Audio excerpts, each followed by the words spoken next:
વડોદરા શહેરના નામાંકિત photo journalist 11 જેટલા ફોટો જર્નાલિસ્ટ જેમના દ્વારા કેમેરામાં કેદ કરવામાં આવેલી તસવીરોનું ફોટો પ્રદર્શન યોજવામાં આવ્યું છે. વર્લ્ડ ફોટોગ્રાફી ડે નિમિત્તે ક્લિક 12 નામે આ ફોટો એક્ઝિબિશનનું આયોજન વડોદરા શહેરના કીર્તિ મંદિર ખાતે આર્ટ ગેલેરીમાં કરવામાં આવ્યું છે અને જ્યાં નામાંકિત 11 જેટલા ફોટો જર્નાલિસ્ટ દ્વારા કેમેરામાં કેદ કરવામાં આવેલી તસવીરો તમે 3 દિવસ નિહાળી શકશો. આ એક્ઝિબિશનનું આયોજન આજથી શરૂ થયું છે.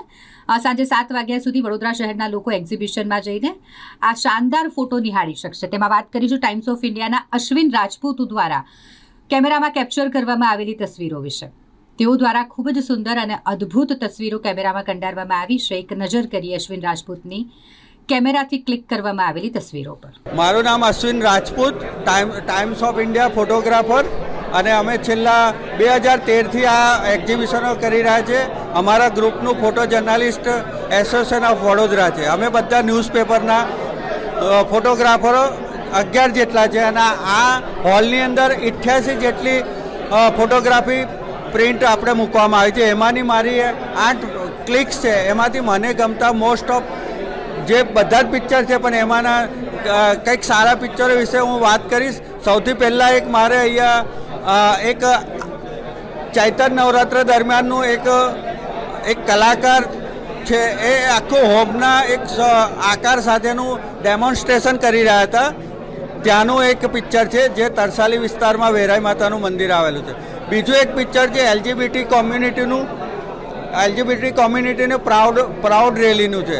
એમાં હું એમના જે આ કોમ્યુનિટી છે એના જે સદસ્ય છે એમને હૃદયની અંદરની જે ઉર્મિઓ અંદર હોય એને બહાર બતાવવાનો પ્રયત્ન કરેલો છે.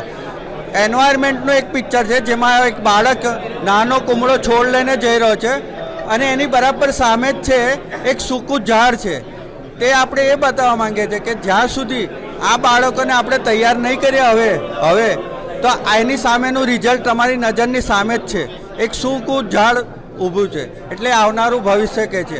ત્યાર પછી નીચે એક આપણે વુમન એમ્પાવરમેન્ટ, સ્ત્રી સશક્તિકરણની વાત છે. તેની અંદર પણ આપણે એવું કે અત્યાર સુધી મહિલાનું સ્ટેટસ શું હતું તો કે ચૂલો ફૂંકવાનું, પણ હવે મહિલાઓ એ બધી જે ચૂલો ફૂંકવાની વાત કે આગ ઓલાવવા સુધીની વાતો દરેક ફિલ્ડમાં પબ્લિક સેક્ટરમાં આપણે જોઈ રહ્યા છીએ કે મહિલાઓ આગળ આવી રહી છે.